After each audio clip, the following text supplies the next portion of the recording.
देश के गृह मंत्री अमित शाह की तरफ से बाबा साहब भीमराव अंबेडकर पर अपमानजनक टिप्पणी और नेता प्रतिपक्ष राहुल गांधी के खिलाफ गलत एफआईआर के आरोप के साथ हजारीबाग के जिला कांग्रेस कार्यालय कृष्ण वल्लभ आश्रम में मीडिया से बातचीत हुई, जिसमें मुख्य अतिथि झारखंड गौ सेवा आयोग के अध्यक्ष राजीव रंजन प्रसाद ने मीडिया से बातचीत करते हुए कहा कि 18वीं लोकसभा के शीतकालीन सत्र सत्तारूढ़ बीजेपी की तरफ से संविधान निर्माता डॉक्टर भीमराव अंबेडकर का अपमान संसदीय इतिहास में दर्ज हो गया है। बीजेपी हमेशा लोकतंत्र और संवैधानिक मूल्यों के प्रति तिरस्कार दिखाने का कोई मौका नहीं छोड़ती।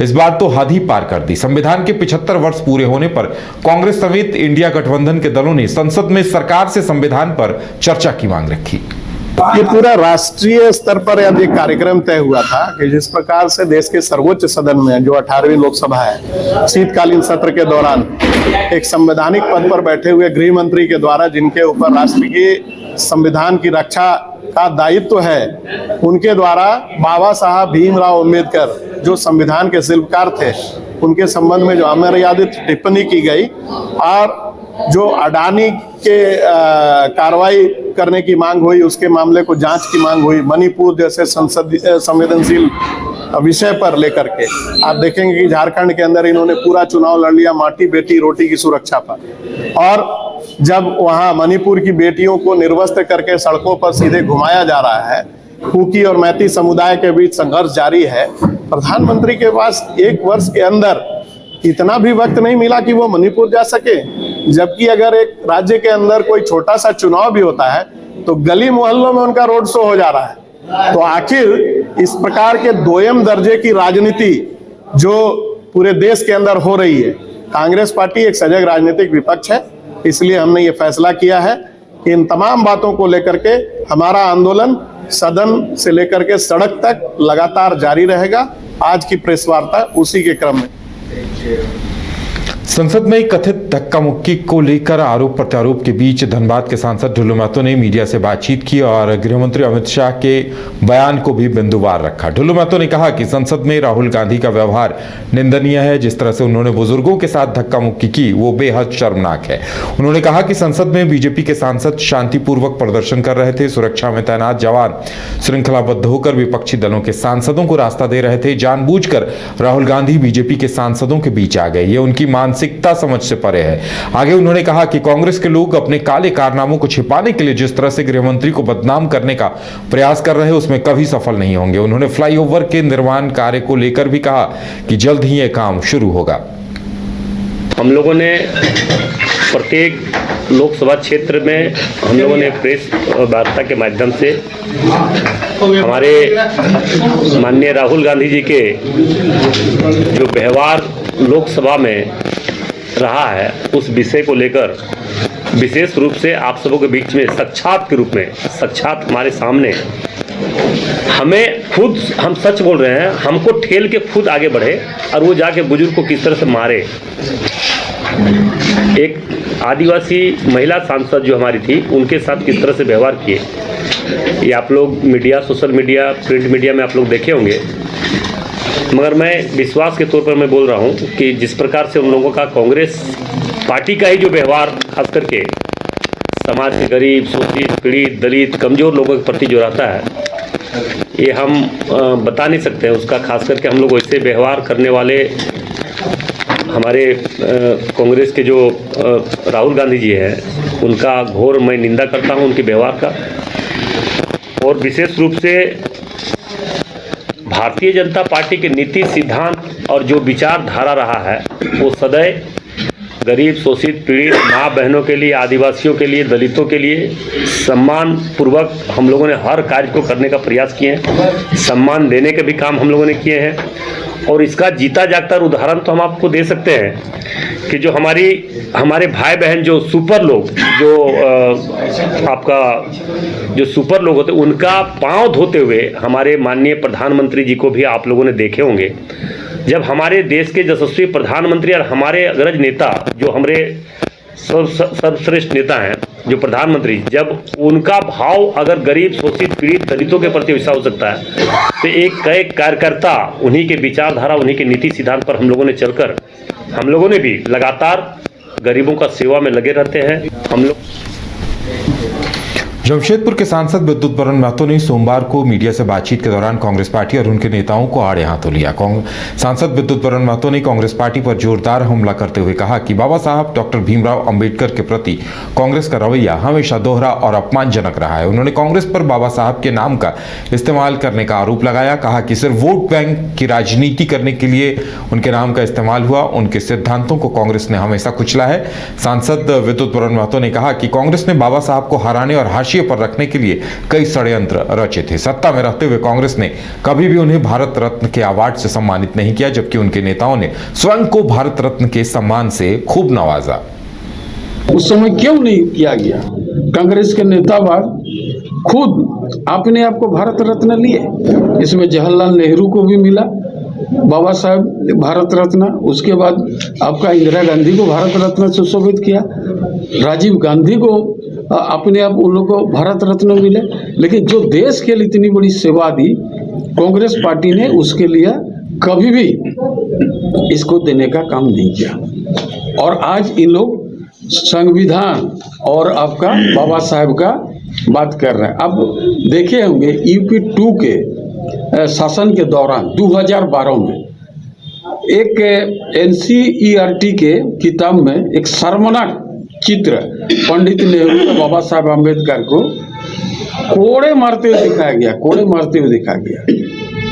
और बाबा साहब की सम्मान की बात करने वाले राहुल गांधी इस अपमान का बारे में कभी सदन में एक बात भी कभी नहीं बोले कि यह नहीं हुआ, ऐसा नहीं होना चाहिए। कभी हम लोग सदन में नहीं देखा कि इसका कहीं जिक्र किया। ये कथा सिर्फ घड़ियाली आंसू समय समय पर ये लोग बहाता है लोगों को दिखाने के लिए कि हम बाबा साहब का बहुत कुछ हम लोग उनके लिए सोचते हैं। लेकिन आज अगर हम लोग देखें तो कुछ भी नहीं किया, बल्कि ये लोग समय समय एक पॉलिटिकल ड्रामा लोगों को और देश को दिखाने का काम किया।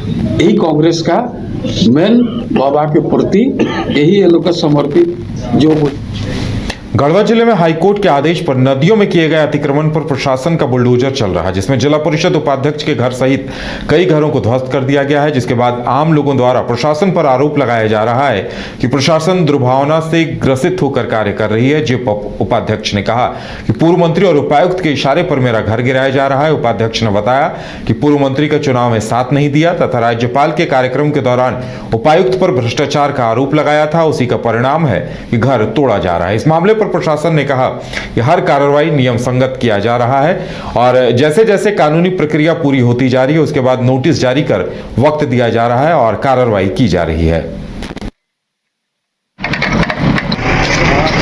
देखिए यहाँ पे जो डांडोर नदी है उसकी नदी की जो अपनी भूमि है, नदी के भूमि पर भी लोगों के द्वारा अतिक्रमण किया गया था, जिसको विधिवत सुनवाई करते हुए 2022 में ही इनको प्रथम बार नोटिस किया गया था।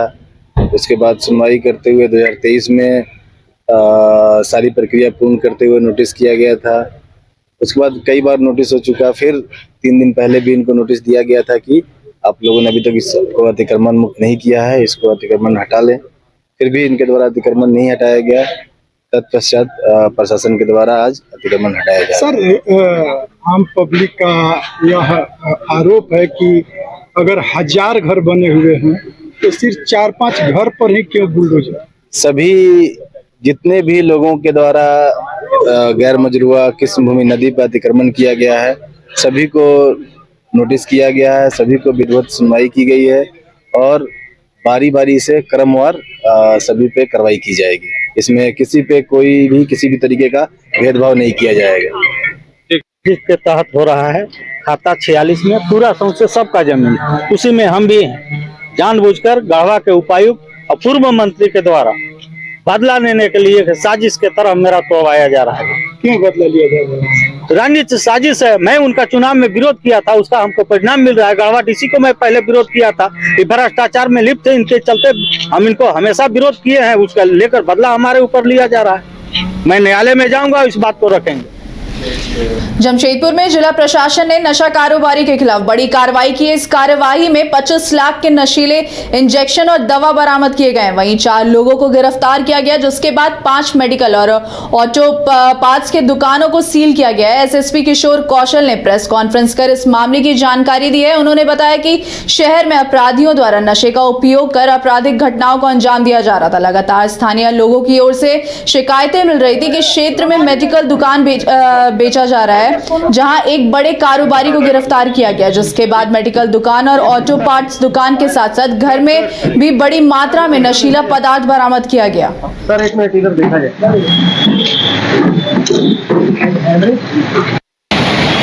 देखिए, पिछले कुछ समय से ऐसा देखा जा रहा था कि जो कुछ आपराधिक घटनाएं जो भी घटित हुई उसमें जो अपराधकर्मी शामिल रहे हैं उनके वो नशे की हालत में उन्होंने आपराधिक घटनाओं को अंजाम दिया है, और जिसमें कि कई बार लिकर यानी कि शराब और कई बार जो है प्रतिबंधित जो मेडिसिन हैं उनका सेवन करके भी आपराधिक घटनाओं को अंजाम दिया गया।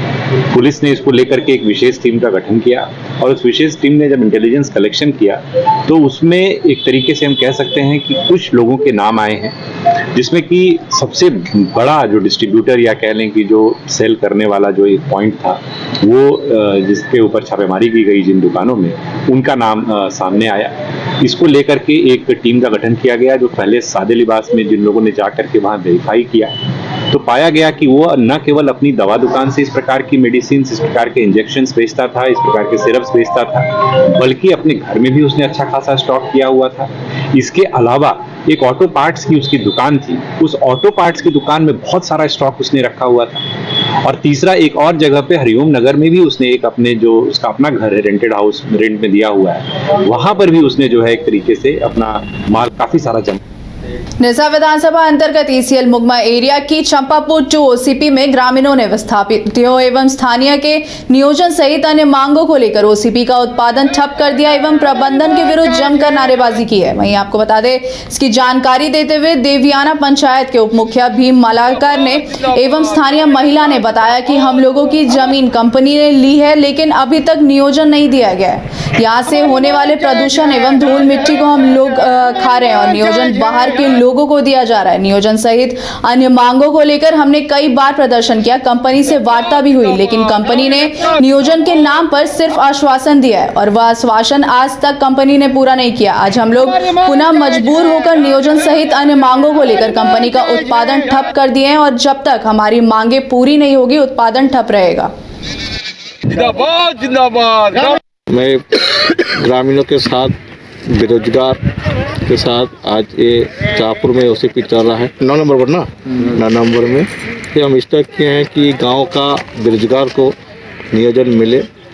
बहुत बार कंपनी के अधिकारी के साथ वार्ता हुआ था, कंपनी का अधिकारी वादा किया था, तो वादा के अनुसार नियोजन नहीं दे रहे हैं।